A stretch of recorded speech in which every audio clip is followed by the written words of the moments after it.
Oh. Well, shalomi homies. How are you guys doing today? Hopefully you're living a vibrant, scary, adventurous life. Shout out to you people, foreigners all over the earth. Today's my snow day. For some of you, it's sweltering heat and floods. We had some floods out here too. Power loss. It's a wild time to be alive. It wouldn't be so noticeable if it wasn't just so engineered. Legitimately. Check out geoengineering. It's frustrating beyond measure. We shake our fists at the skies often, rebuke it. You know what I'm saying? Check out Dane Wigington, y'all. Just something to consider. It's a beneficial thing to begin to understand that the signs in the skies are very often manipulated, and we didn't inherit normalcy by any stretch of the imagination. My children are growing up in a world that's very different than their grandparents did, for instance. And you're trying to explain to them what you know as normal now was not normal whatsoever a few decades ago. We're going through such cataclysmically quick and rapid changes to development, to interaction. Consider strongly, our children being raised today now have a culture that has such separation from what we used to think of as normal childhood experiences. Like I was explaining to my daughter Naomi. For instance, come along with me for a minute, because we got to understand how radically different it is and how long-term the engineering of our society has been. You know, there's this unforgivable reality that has come into humanity ever since people began to divulge the secrets of like the world ruling elite, people that ruled from behind the shadows predominantly, that had opportunities to influence the minds and the minds of the masses. But they tended to do it in such a way as to, they kept that information secret, isolated. They didn't share it with everyone. But over time, it began to get trickled out, you know. One of the aspects of that being how crowds can be controlled, how people can be manipulated. Crowds don't reason, understand something. They don't think logically whatsoever. Highly emotional. Big, large emotions is basically all they can handle. Watch riots, watch mobs and crowds, how they are maneuvered. It's not through clear, concise, logical arguments, but rather it's powerful things like anger, it's emotions, raw emotions, outlashing. That's why that mob mentality operates very, very differently. And you can see this even with, you know, there's a great example here. You know, I was trying to explain to Naomi what my childhood was like. I lived in a place called Flagstaff, Arizona for the early years of my life. And we got a lot more snow there in the desert mountains of Arizona than I did when I moved to Colorado. We got way more snow there. But over time, we watched the systems be destroyed. You know, anything that's right along the front range in the mountainous regions tends to be the major hotspot for engineering and for adaptations of changes. But I remember as a child, one of my favorite things ever to do in the winter was to go into these gigantic snow mounds that would happen in parking lots where people would plow all the snow into just one gigantic heap. And we would invade it with these little trowels and entrenching tools and shovels. And we would burrow through it and make all these tunnels. And it was one of my favorite experiences ever growing up. One of the best memories of my life was going into those little tunnels. I loved it. My daughter's never been somewhere where we got enough snow to do anything like that. And so we started mounding it up and making tiny tunnels. But those experiences for her are so different. Her experiences were going down to a farm in Florida and living where there was orange trees, just wild, ridiculous mangoes and papayas and all this just citrus. That was her winter experiences for a few different years of her life.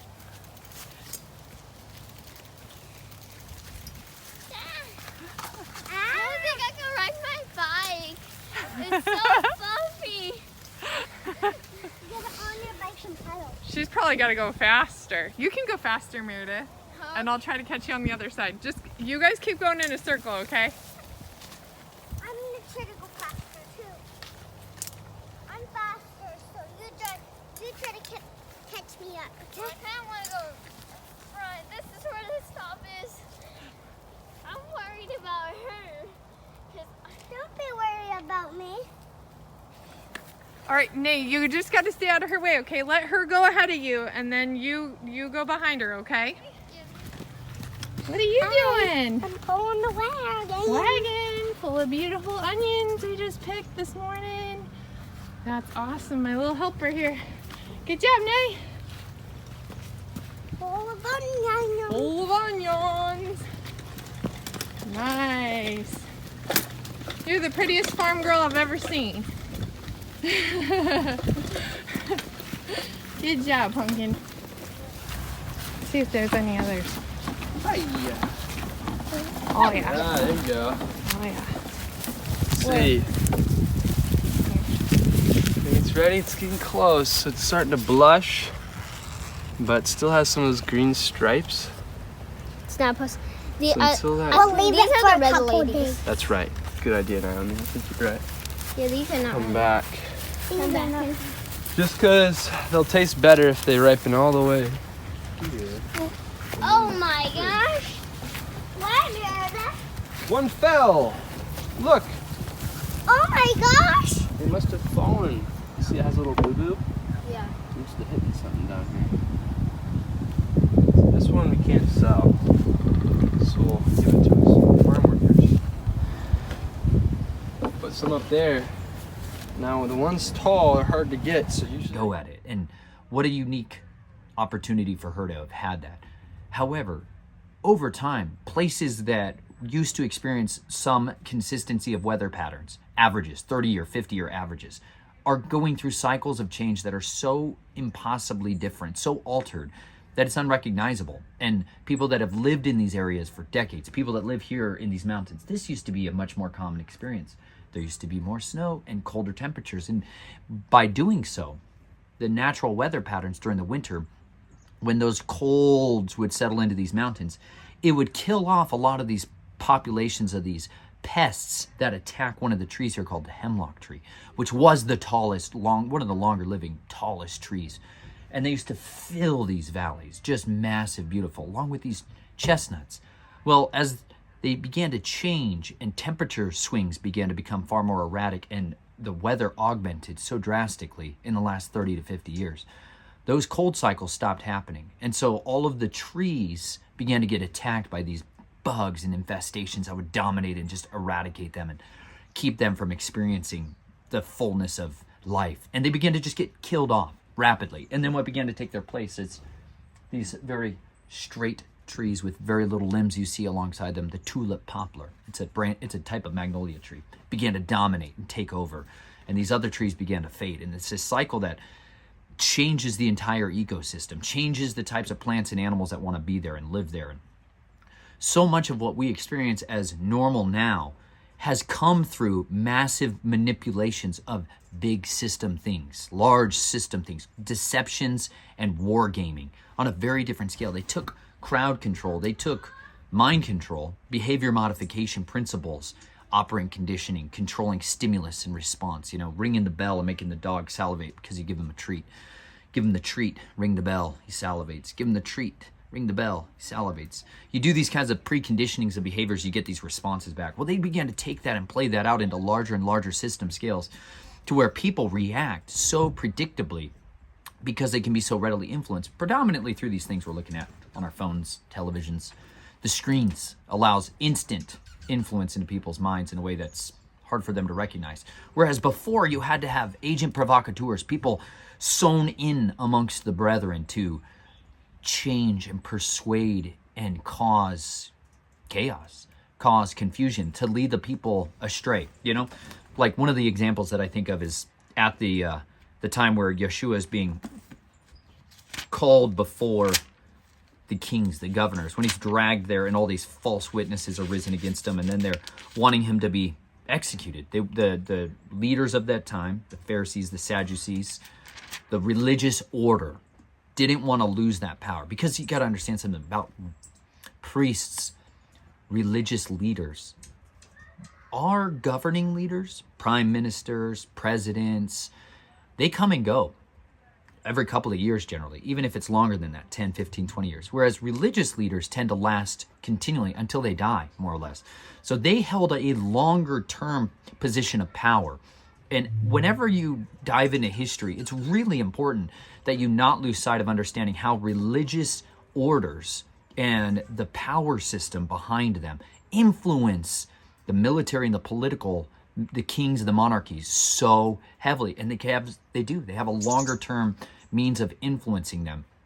And so they tended to have so much more power of inciting the crowd. They understood the mechanisms behind that. And that's where a lot of that secret knowledge was passed along in these old religions that go all the way back to the Tower of Babel and then into the pre-flood, where you had the Watchers and their sons, the hybrids of the Nephilim, these demigods ruling mankind and dictating out that power class through the priesthood. This system has been playing out for millennia. But the means of instantaneous communication, instantaneous inciting and revelry and alteration, that's much newer in a different sense. But like when you go back, come with me for a second.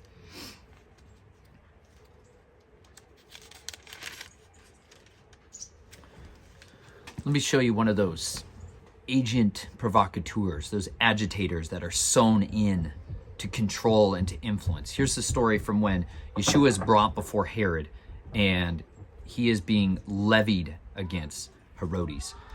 They're trying to determine what to do with this man. So just jump in here, and I want you to pay attention to when you see the voices prevailing of that religious rulers, when those voices come to their crescendo, because until that time, they're operating still covertly. Understand, they arrested Yeshua at night. They arrested him at night because they feared the crowds all along through the entirety. When you read the Gospels, you'll see this phrase, they feared the crowds.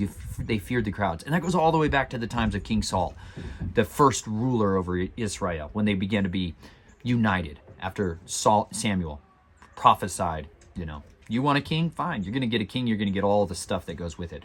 Anyways, they began, King Saul feared the voices of the people, how they would handle him, what they would think of him. That fear of the people has a powerful, persuasive influence, and you can't lose sight of that anytime you're dealing with any of these things. But all throughout the scriptures, you'll see in the Gospels in particular, as Yeshua is doing these acts, the religious order is the one that's most threatened. It's not the king. The king isn't as concerned about it. The king sees Yeshua as a curiosity. He's like, kind of interesting. I'd like to talk to that guy and hang out around him. That's kind of how they looked at John the Baptist as well. Whereas the religious order, they saw him as almost nothing but a threat, as a perpetual thorn in their side. And they were looking for opportunities to make him fall or be made fun of or mocked or belittled or tripped up and hung up on. But they never openly resisted him in front of the crowds because they feared the crowds, that the crowd wanted him more than he wanted the old religious order. And so it leads to this animosity, this brewing hatred, and it's culminated when they finally get their opportunity to drag him out, right? Satan has his hour right here against the Son of Man. This is his opportunity to incite in them murder, hatred, and vengeance, to kill the Son. This was his goal. And so he's using the human agents on the earth to expedite it.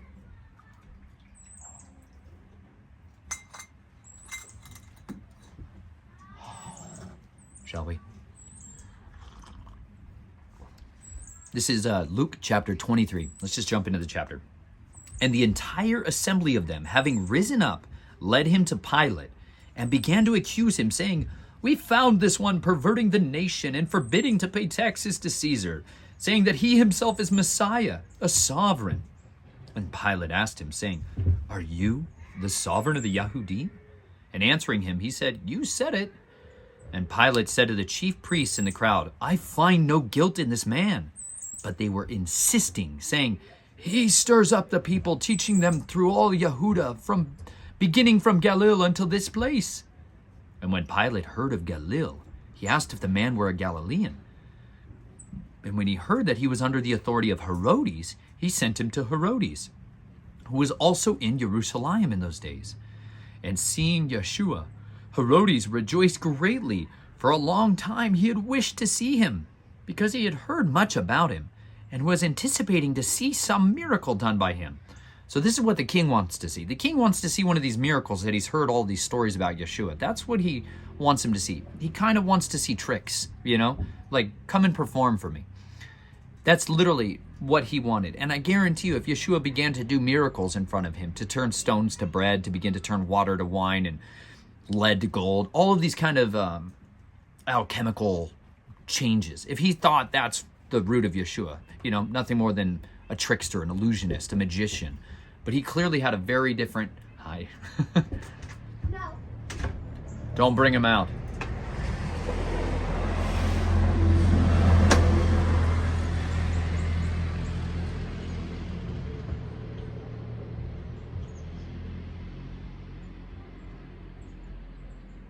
But the power of Yeshua wasn't coming from magic. It was coming from the Ruach HaKodesh, the set-apart spirit. He had an anointing upon him that was completely other than this world. Nothing like what this world had to offer. And now when he's brought before him, he's like, yes, he's going to perform for me. But no, Yeshua is going to fulfill his Father's will on this earth, which was not to escape this moment. For this moment, he came. This literally the culmination of the entirety of his life. It wasn't there to get out of his suffering and to get out of the redemption of mankind. That's what he was born for. And he entrusted the Father to that, to the bitter end. If there had been any other way to save the world, he would have found it. The Father would have opened the door to him. And this is why we are living in a time where we are so heavily pressed and influenced to submit to an idea that we need to save the world. This is the oneism mentality that is out there. This is the efforts and the ideologies of the United Nations and all of these global superpowers, how they can unite the world under common beliefs that we need to save the planet. You, me, all of us together collectively can do our part to save the earth. Listen, the world was already saved by one man who came and fulfilled his mission on this earth and ransomed and rescued and redeemed the nations who call upon him. He brought back righteousness to mankind in a way that had never been fully demonstrated, had never been fully expressed and lived out. He showed us how to walk in the ways of the Father beautifully, how to love Yahuwah, our Elohim, with our whole heart, mind, soul, and strength, and love our neighbors as ourselves. He showed us how to bring about truth and justice along with love and mercy. He showed us how to do these things. He showed us these things so that we might live like that.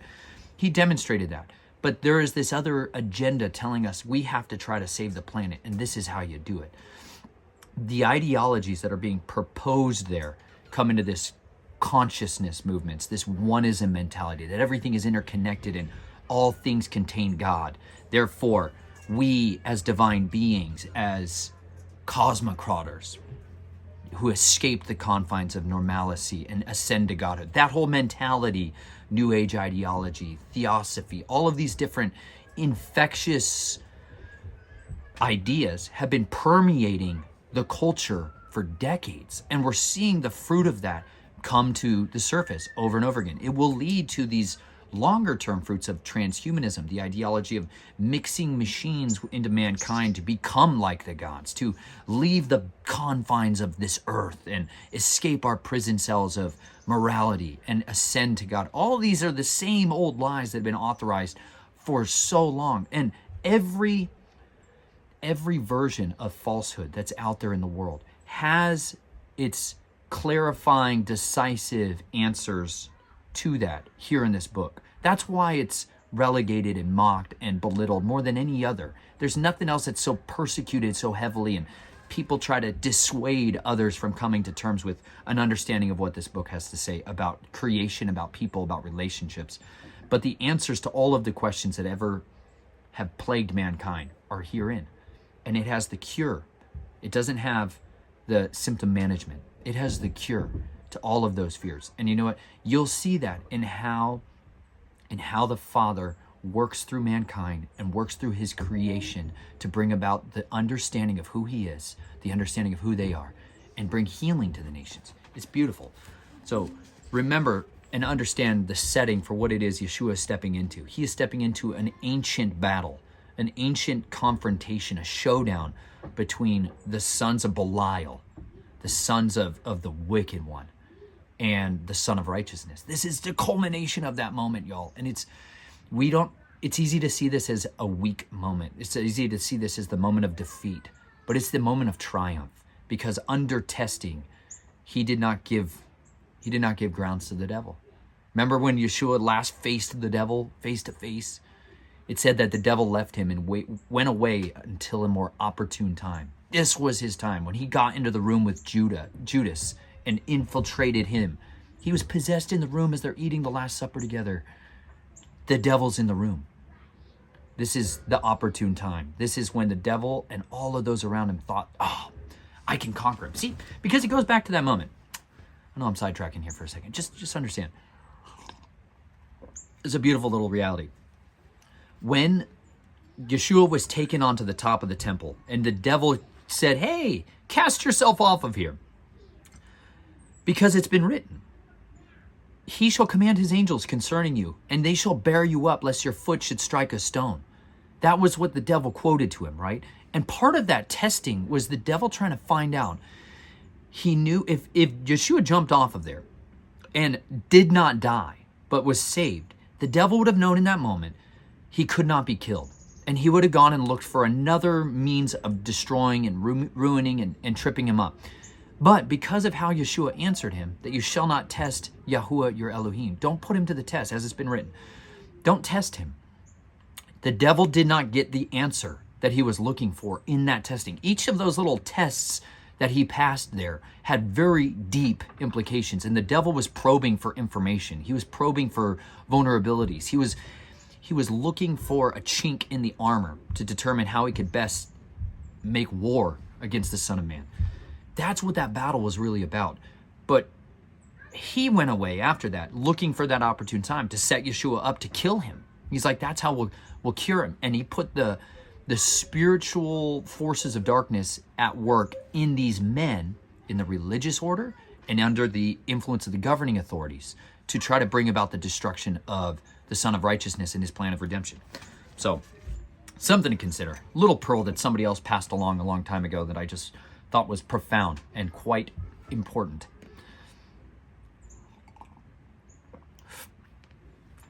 And seeing Yeshua,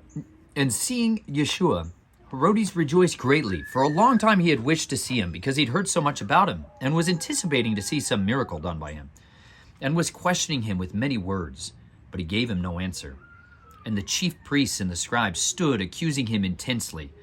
And Herodes, with his soldiers, made light of him and mocked him, dressing him in a splendid robe, and sent him back to Pilate. And on that day, Pilate and Herodes became friends with each other, for they had been at enmity with each other before. And Pilate, having called together the chief priests and the rulers and the people, so three distinct groups here: the people, the rulers, and the chief priests. So the representation of the entire kingdom is being brought before him.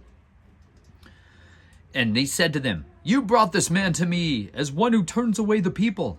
And look, I've examined him in your presence, and I found no guilt in this man regarding the charges which you make against him. And neither did Herodes, for I sent you back to him. And look, he's done none at all deserving of death. Having disciplined him, then I shall release him. For he had to release one of them at the festival. And they all cried out together, saying, away with this one, and release to us Barabbas, who had been thrown into prison for a certain uprising made in the city, and for murder. Wishing to release Yeshua then, Pilate appealed to them again, but they were calling out, saying, impale, impale him. And he said to them the third time, why? What evil has he done? I found no reason for death in him. Having disciplined them, I shall release him. But with loud voices they insisted, asking for him to be impaled. And the voices of these men and of the chief priests were prevailing. And Pilate announced sentence that what they asked should be done. And he released the one they asked for whom the uprising and murder had been thrown into prison. But he handed Yeshua over to their wishes. This is one of the other accounts in the Gospel said that the priests and the rulers incited the crowd. They stirred up the crowd to make them have this unifying message. And understand, those tactics have never gone away.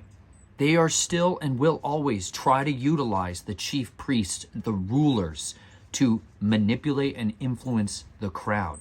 There is a perpetual war to augment the absolute truths about reality. There is always a war to try to create nothing but deception so that they believe the lie rather than the truth, and thereby are not going to come to be saved.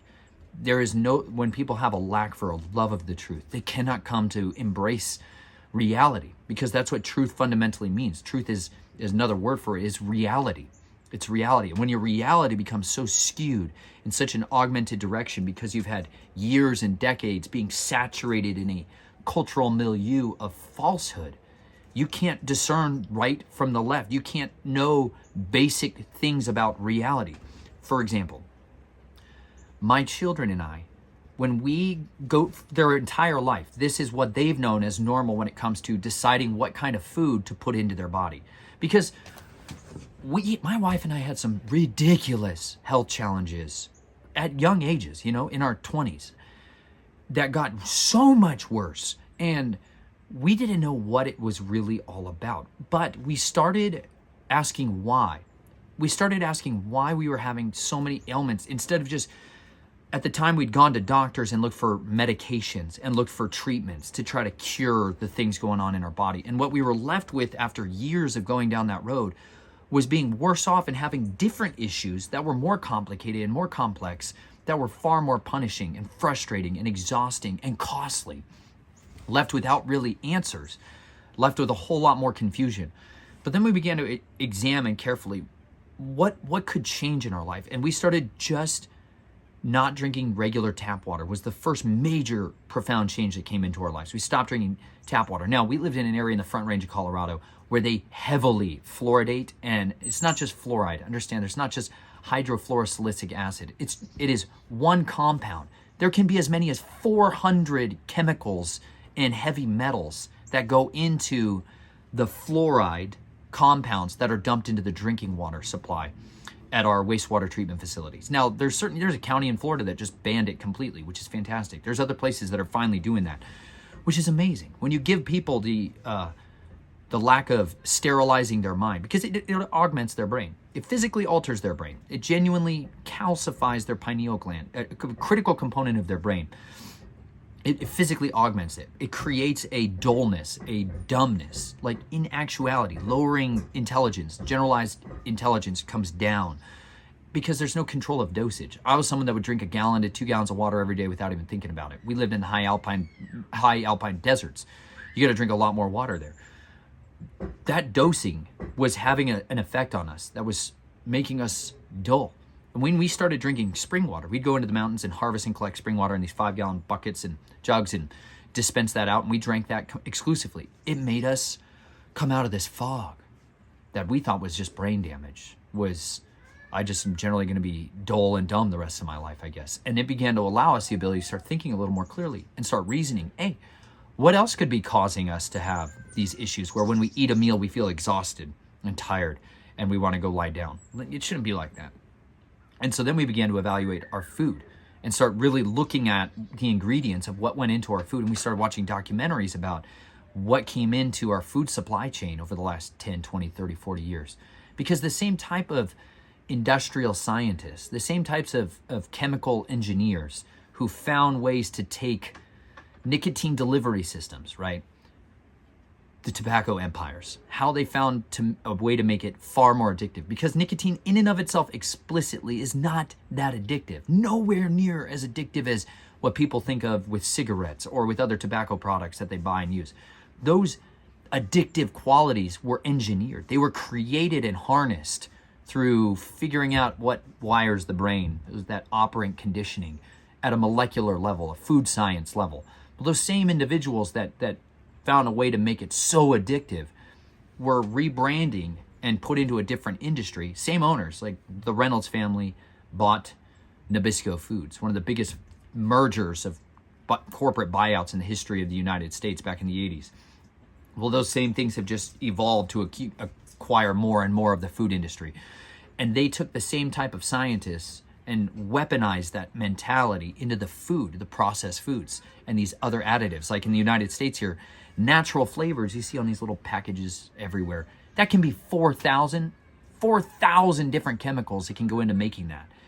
So you don't really know what it is. And the vast majority of times it's things that are hardwiring the brain to create those neural pathways to fire like in an addiction cycle, to make people crave it, to make people have those urges, those biological responses that made it need more of it. That type of engineering didn't come overnight. And it's been tens of billions of dollars have been poured into that industry to cultivate that, to where people are addicted to a way of eating that they can't break out of.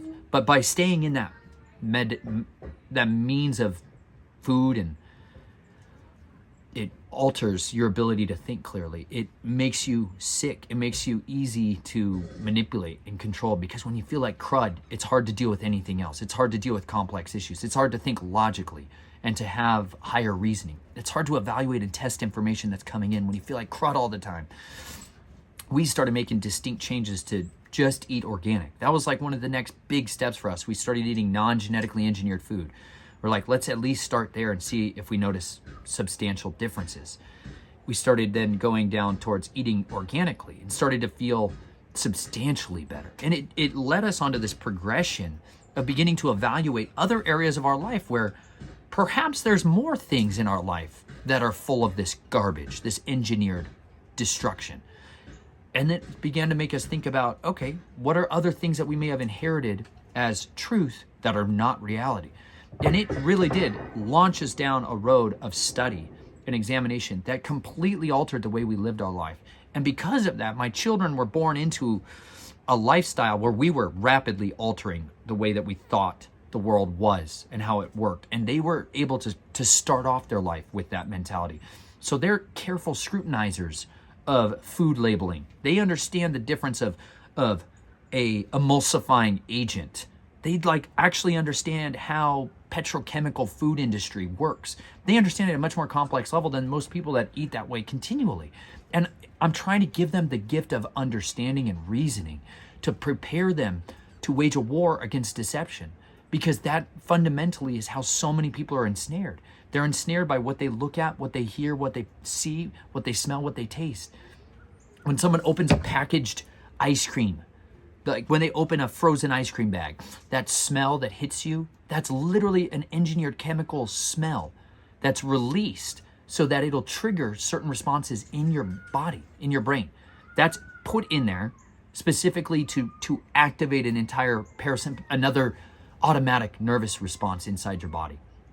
Because frozen smells don't normally respond that way. If you go and get normal, unprocessed foods, they don't have these same kind of reactions.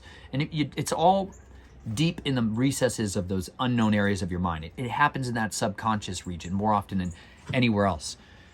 But if you don't teach children today, if you don't teach young men and young women how to walk through a grocery store and carefully scrutinize what's going to go into their body and to preserve their bodies as a temple for the Holy Spirit, for the Ruach HaKodesh, the set-apart spirit, if you don't teach children how to guard themselves from that, they will be easily beguiled.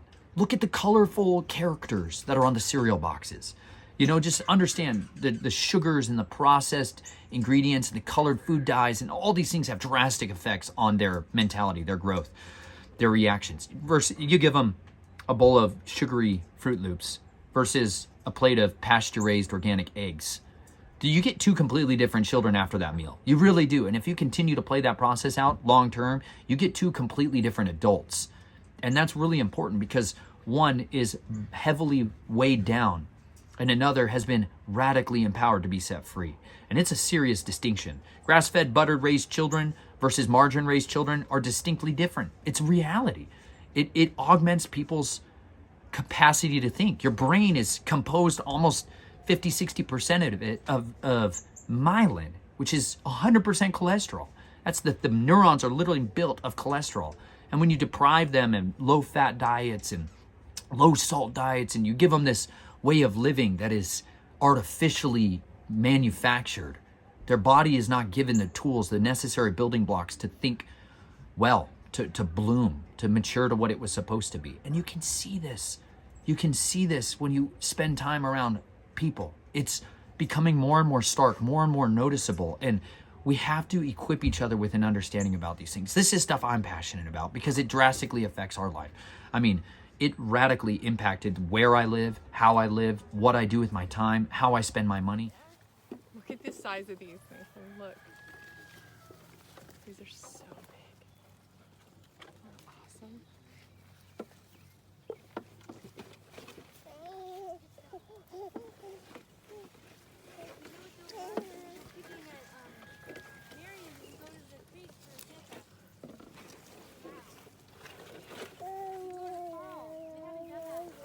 in your basket, Nee. I'm eating the unripe one. Well, we don't eat the unripe ones. We eat the ones that have the bird holes in them or whatever. Yeah, why don't you just keep... Take your fruit and cut your grapefruit.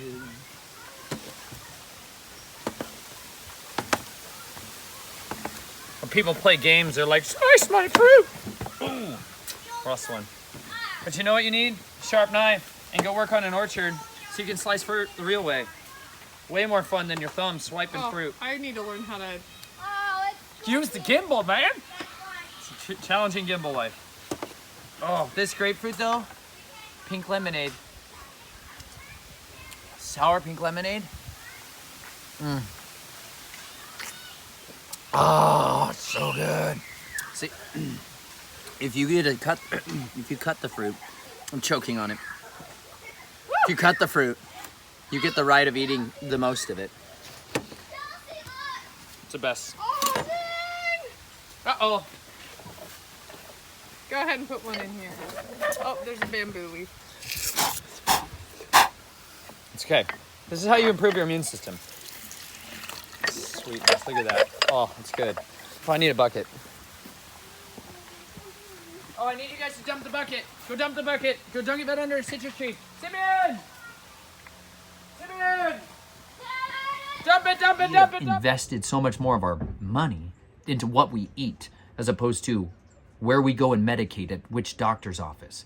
We almost never end up there. We've had times of trauma, major trauma. We've had physicians who've rebuilt my family, my body, chiropractors, incredible workers of healing that have done amazing things to help restore us. But that's not our maintenance protocol. You know, those are emergent as opposed to constant, part of our everyday life. You know, my son fell out of a miniature tiny little shopping cart that he was playing with his sister and smacked his tooth into his whole face into the ground. Tile floor, just impaled, crushed him. You know, he's like, I don't know.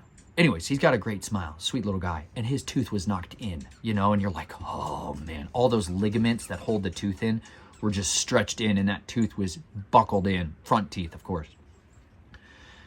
That is one of those, like, just every parent that's had children that go through these injuries, and you just sit there and you just cringe because you don't know what level of care is going to be required for the next step of the situation. Is his tooth gone? You know, is his jaw broken? Is his nose broken? Is his lip broken? We've had plastic surgeons have to rebuild our children's lips because teeth went through them and split them open.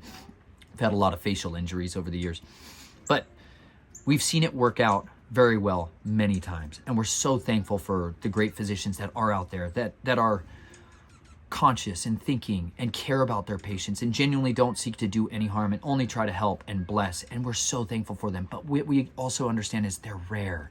They're rare, and you have to diligently seek them out and find them. And oh, we are so thankful we had a dentist who we trusted take a look at Abraham. Within an hour, he got us in there, man, and took a look at it.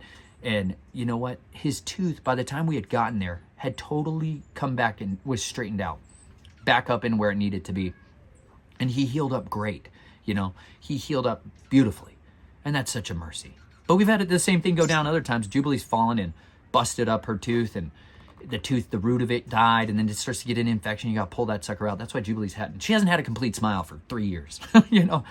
But these experiences, no matter when they happen, they still give us opportunities to weigh into these different arenas. And if we go into them well equipped with understanding about, hey, what are the potential risks here? What are the benefits here? What are the best medical options available to me?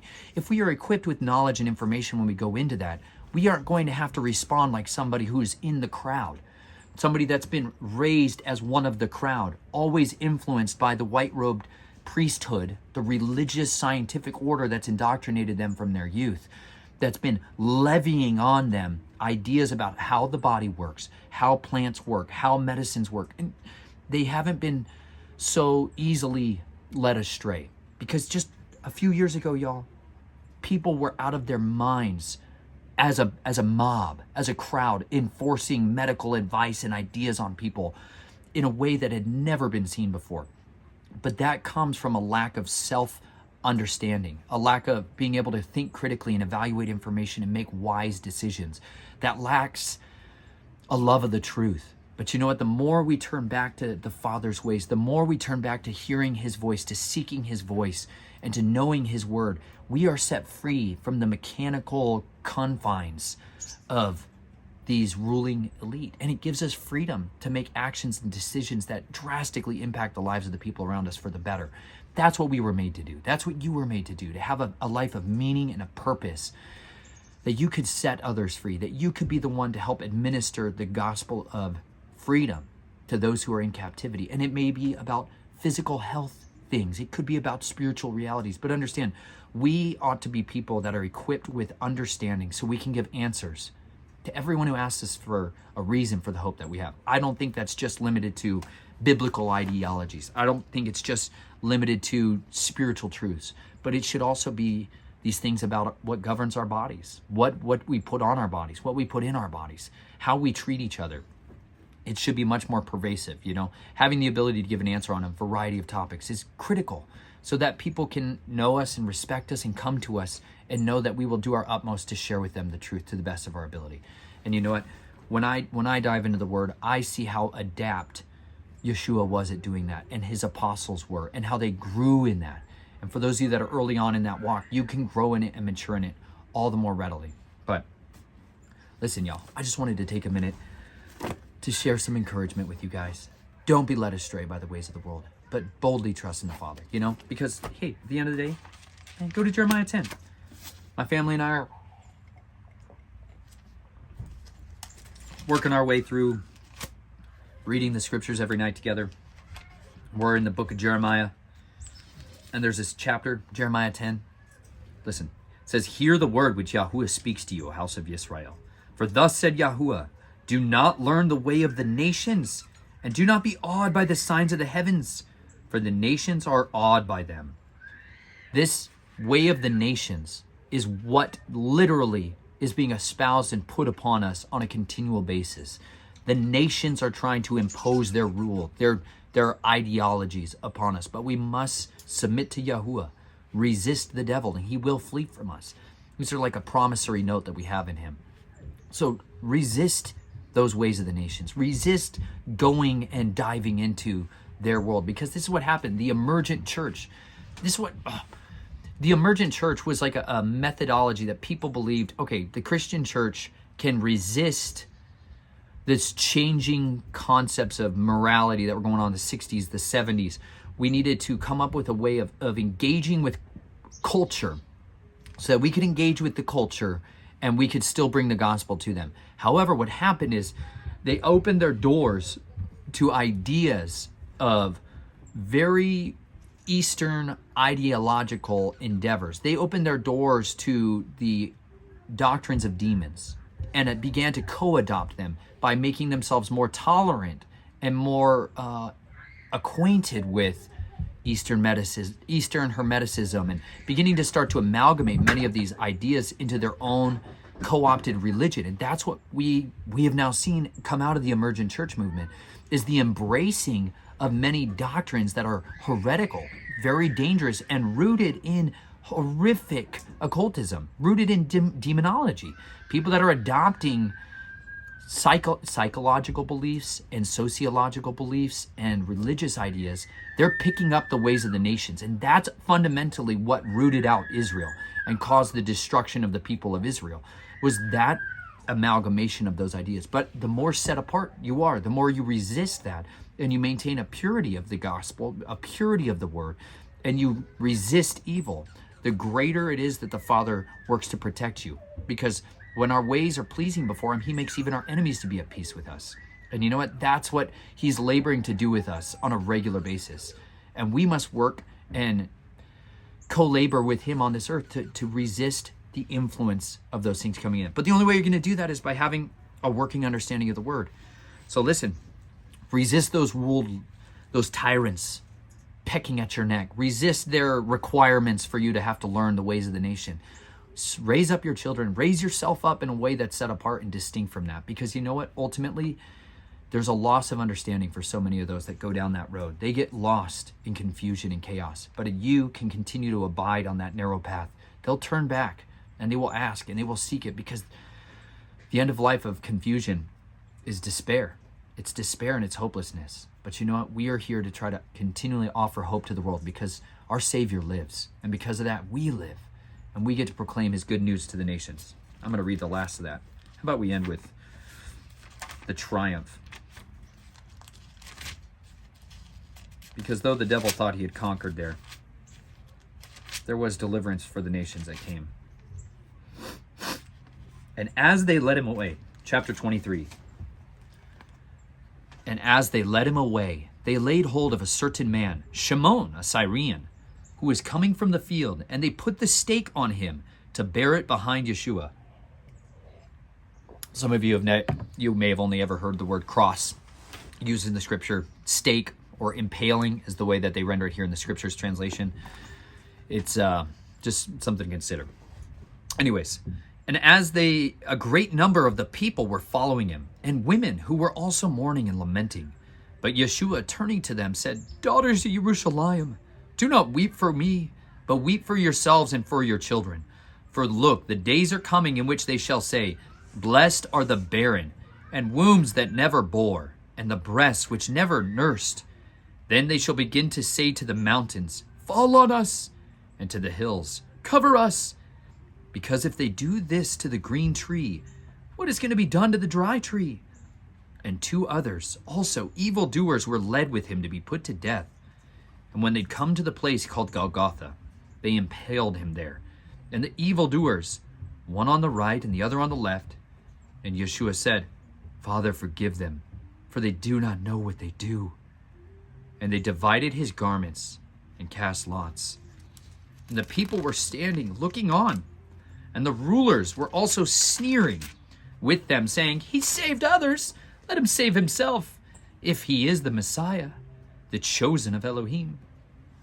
And the soldiers were mocking him too, coming and offering him sour wine, saying, "If you are the sovereign of the Yahudim, save yourself." And there was also an inscription written over him in the letters of Greek and Roman and Hebrew, "This is the sovereign of the Yahudim." And one of the evildoers who were hanged was speaking evil of him, saying, "If you are the Messiah, save yourself and us." But the other, responding, rebuked him, saying, "Do you not even fear Elohim, since you are under the same judgment? And we indeed rightly so, for we received the due reward of our deeds, but this one has done no wrong." And he said to Yeshua, "Master, remember me when you come into your reign."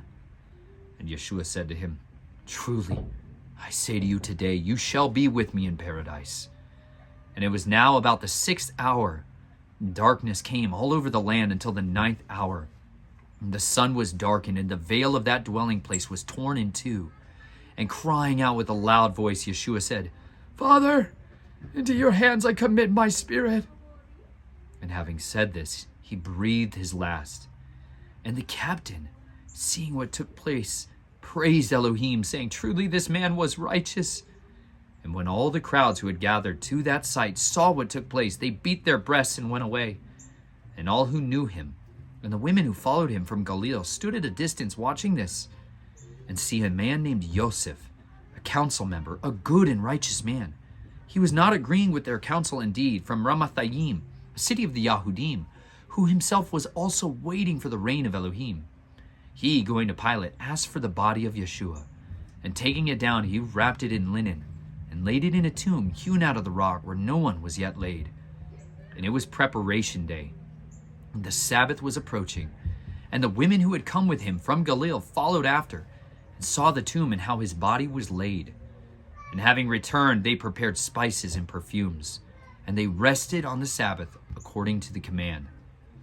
But on day 1 of the week, at early dawn, they came to the tomb, bringing the spices which they had prepared. And they found the stone rolled away from the tomb. And having entered, they did not find the body of the Master Yeshua. And it came to be, as they were perplexed about this, that see 2 men stood by them in glittering garments.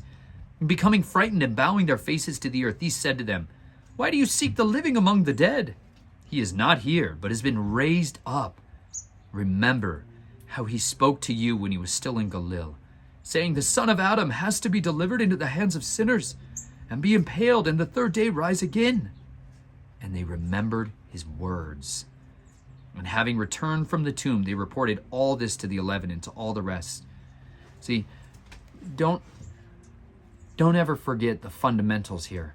They remembered his words. But you know what? Everything in this world is designed to make us forget. Over and over and over again, we're called to remembrance. Remember him. Remember his words. Remember his miracles. Remember the mighty deeds. Remember the Sabbath day and keep it set apart. You're called to remember these festivals. You're called to remember his instructions. Remember Abraham. Remember the righteous man who suffered. Remember the prophets. Over and over and over, you're called to remember, because we are so readily quick to forget. But you know what? As you stir up to remembrance these words, as you stir up moments of testimony in each other's lives, when you recount your testimony to others, you may have forgotten some of its importance, some of its power of transformation and deliverance, of what the Father's done in your life. Like I've been brought out of ruin.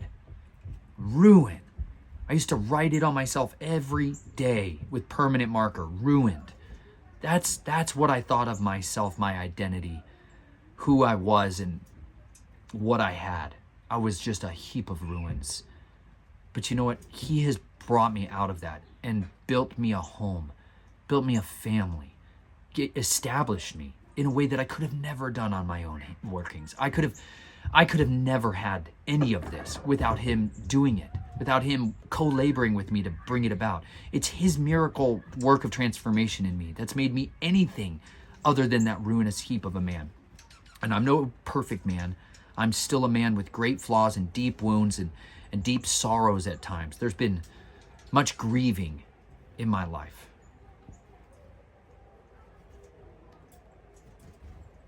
There still is.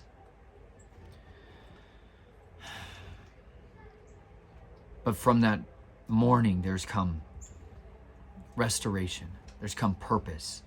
And I wouldn't trade my life, my past. I would have never volunteered for it. But I wouldn't change it, because it's shaped in me a heart of deep love, because I've been forgiven much. And because of that, I do have great love.